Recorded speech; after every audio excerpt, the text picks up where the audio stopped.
The story coming into today's ball game was left-handed pitcher Ryan Fearben getting his first start in many years for the Toronto Blue Jays. The lefty knuckleballer went over to Korea for a few years, reinvented himself as a knuckleballer, the 33-year-old guy, so he's not really a young guy anymore, but he got the start for the Blue Jays there today, and he wasn't all that great.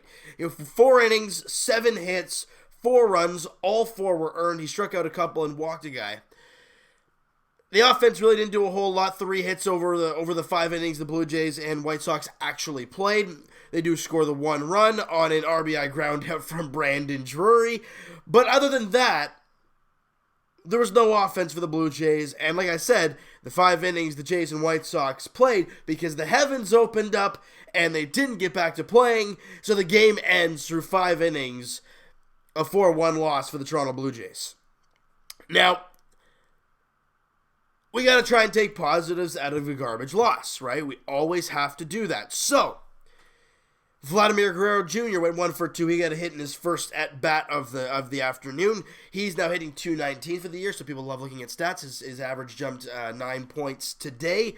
Good to see there for Vladdy, and he's really starting to get his timing down.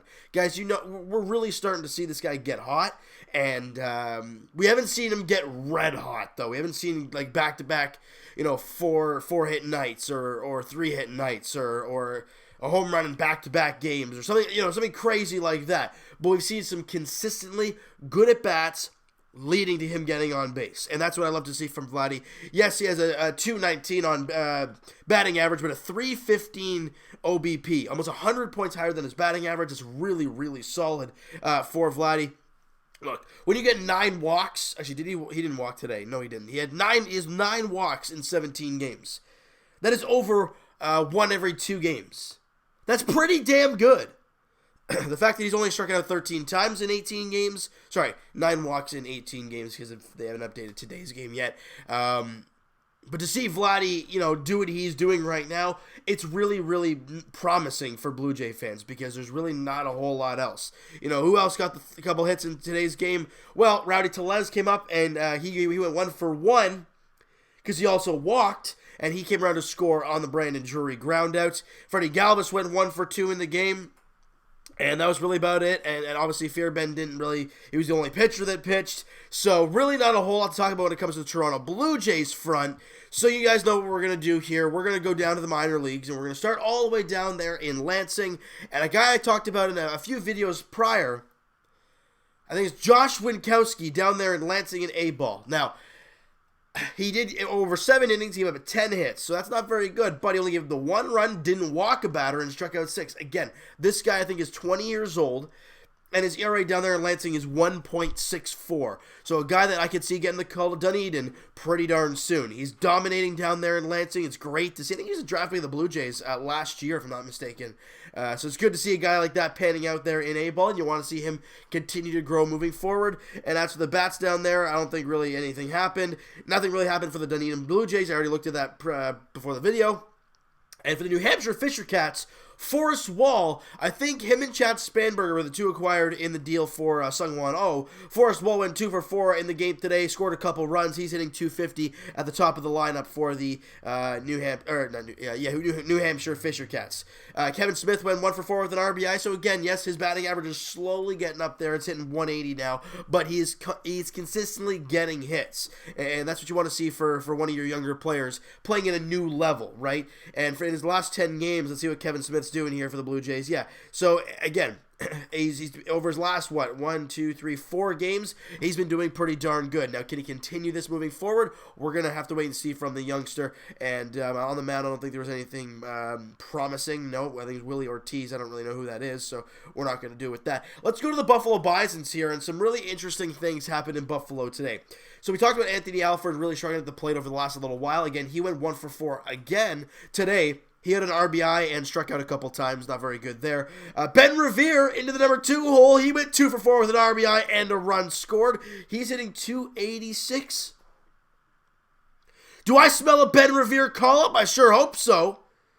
I really, really hope the Jays bring up Ben Revere. Because, it would bring, for Blue Jay fans, it would give a lot of flashbacks.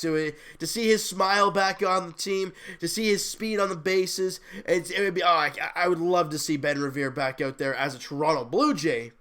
Sometime this year, hopefully in the very near future, because other than Vladdy and a few, and maybe like Rowdy Tellez and whatnot, there's really not a whole lot of excitement on the Blue Jays right now. So bring up a guy that was here in 2015 that you brought back as a fan favorite. Well, I wouldn't say fan favorite, but people did really enjoy having him here in Toronto in 2015. It'd be awesome to see. He went, like I said, he went 2 for 4. Teoscar Hernandez, guys, went 0 for 3 with a couple strikeouts. Not very good there. Thank you for... Come on, focus back on me. Thank you. Kevin Biggio had a rough night. He went 0 for 4 with a strikeout. But other than that, bats-wise, there really wasn't anything special. Clayton Richard, finally, a Blue Jays pitcher is getting healthy. Thank you. Thank you. Clayton Richard went 3 1/3 there in Buffalo. Didn't give up a hit. Walked a couple guys, but struck out 4. And no hits, no hits, 2 walks. Excuse me. And no runs against him. Good job there. Thomas Pannone had a rough outing there for the Buffalo Bisons. So that's really it when it comes to the minor leagues. As you can tell, this is probably a shorter video, but there's a little bit of a... I saw all over Instagram, which tells me that the Blue Jays were giving updates about their younger players and seeing what they're doing. Now, where is it here? Yeah. So I got my boy Blue Jays Wave on here, Mo Buckets on Twitter. I'm looking at his Instagram right now because he's the one who gave me... He was the first guy to give me the updates about... the injuries, right? We already know about Clayton Richard here, sent for a rehab start, assignment in AAA Buffalo. He pitched today. Ryan Borucki threw from 90 feet and will be reassessed in a week.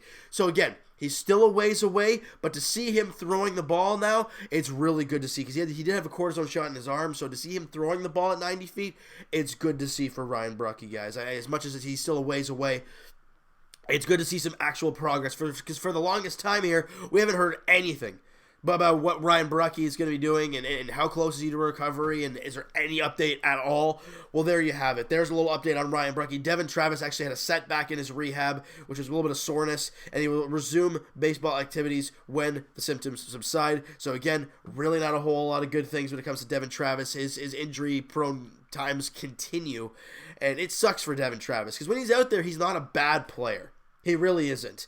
But to see him going through these injuries, and obviously a few years ago, never being able to stay healthy, and when he was healthy, he was damn good, and then last year, his first year of fully being healthy, he didn't have the type of year he wanted, and then he comes into this season looking for a fresh start, bang, injury, and he looks like he's still not getting any better. It's tough to see for Devin Travis. And Clay Buchholz has a grade 2 strain, and will seek a second opinion with Dr. James Andrews next week. The reason I mentioned the name, and the reason probably everybody who posted this mentioned the Dr. James Andrews, that's Tommy John. That's the guy who really diagnoses it, and that's the guy who does everything when it comes to Tommy John surgery. So, Clay Buchholz, I don't know, bud. I don't really know what to expect, but I don't know. We're going to have to wait and see what happens with Clay Buchholz and what Dr. James Andrews has to say about him. But you know what, guys? That is going to do it for this one. There wasn't a whole lot to say about when it comes to the Blue Jays. They lost 4-1. They didn't get a lot of offense. Fearbend wasn't great. And he only played 5 innings. So that's when we got to the minor leagues. We got to the injuries. We were able to get up to date with quite a few things, and it was good to see there. So hit that like button if you guys enjoyed this one. Hit the subscribe button if you guys have not already. Comment down below your thoughts on the video, your thoughts on the 5 innings that we played. The youngins that I mentioned. Ben Revere, of course, because we got to mention him, and we got to let Shapiro and Atkins hear us roaring about Ben Revere and give him a call, because they sent Teoscar Hernandez down Jonathan Davis hasn't been very, very impressive as a Blue Jay. Look, defensively, he hasn't been terrible, but I don't even think he has a hit yet as a Toronto Blue Jay so far this year. Bring up flippin' Ben Revere. That would be awesome to see Ben Revere back up here with the Blue Jays, and I think you guys can agree with me on that, but I want to hear your guys' thoughts on everything towards this Blue Jays team, the youngsters that I talked about, also Josh Winkowski down there in A-ball. Do you look anything into that guy? I know it's only A-ball, but again, he's really young, and he's dominating A-ball. So I want to hear your guys' thoughts on all that stuff. And Evan and I will talk to you guys podcast edition. It'll probably be on Tuesday. The link is in the description for the podcast channel, guys, and for the podcast itself on iTunes. Twitter is also down below. Follow up, send me a DM. Do that great stuff. And check out my main man, Mo Buckets, on Twitter. And Blue Jays Wave on Instagram, as I already mentioned, he was the guy who broke it to me about the whole Ryan Brunke, Clay Buchholz, and Devin Travis injury updates. He's a great source, guys. Go check him out. Once again, Blue Jays Wave on Instagram. Fast, good quality content, and a great guy. All right, so guys, follow him up, Blue Jays Wave on Instagram. I already said that Twitter is down below and all that stuff. So I will talk to you guys Raptors edition tomorrow night. And arguably the biggest game of the Raptors season. You win. You're still down 2-1, but at least you have a win and you're not at an elimination game yet. And you still have a game at home and you kind of win a game and get some momentum. But if you lose, you're down 3-0. And it's pretty much over from there. Ideally, Raptor fans are pretty much saying it's over now. It's like we've always said, it's never over until you lose a game at home. All right. So for the Raptors, it's 7 o'clock tip off there. Excuse me, guys. Going through a little cold here, and I almost made it to the very end. It's so frustrating. But 7 o'clock tip off there at Scotiabank Arena tomorrow night. And as for the Blue Jays, they wrap up this 4-game set against the Chicago White Sox tomorrow at 2:10 first pitch in Chicago. Trent Thornton on the mound for the Blue Jays, looking to. After his first win in the big leagues, in his last outing, he looks to build on that and throw a solid outing against the White Sox tomorrow against Reynaldo Lopez on the mound for the White Sox in the finale of the series. The Jays look to split the 4-game set against these White Sox. All right, like I said, 2:10 first pitch there in Chicago. Thank you guys so much for listening and watching. Hope you guys enjoyed this video. We'll talk to you guys then.